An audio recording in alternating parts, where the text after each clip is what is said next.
Social update UG. Swahili's bid to become a language for all of Africa.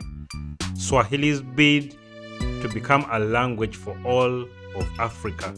With more than 200 million speakers, Swahili, which originated in East Africa, is one of the world's 10 most widely spoken languages.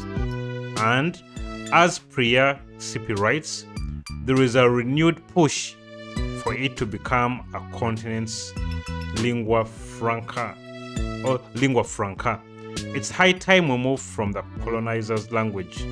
This is not part of a rousing speech by a Pan-African idealist, but rather the sentence is uttered quietly and calmly by Ghanaian Swahili student Annabel Na Odali Lankai. But Howard's echo declarations by the continent's visionaries. Down the decades, Africa should have something that is of us and for us. The 23-year-old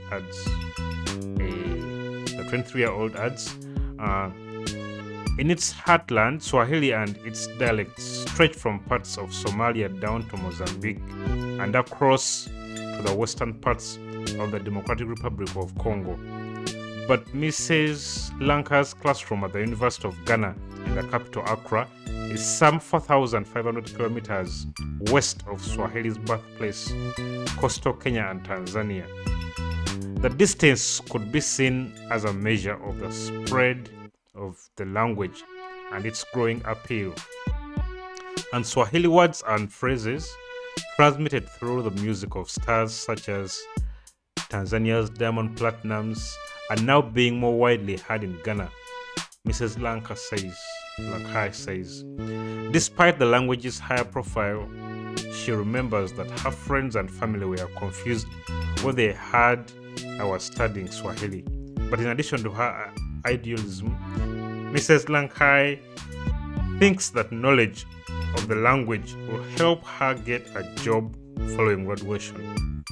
After the UN's Culture Organization, UNESCO, recently designated 7th July as the World Day for the language, she may have a point. Swahili, which takes around 40% of its vocabulary directly from Arabic, was initially spread by Arab traders along East Africa's coast. It was then formalized under the German and British colonial regimes in the region in the late 19th and the early 20th centuries as a language of administration and education. And although it has been spoken about before as an alternative on the continent to English, French or Portuguese as a lingua franca or as a commonly understood language, there is now a renewed impetus. We need to be using Swahili as the African language. You can tell me what you think in the comments. Don't forget to subscribe and hit the bell button. Peace.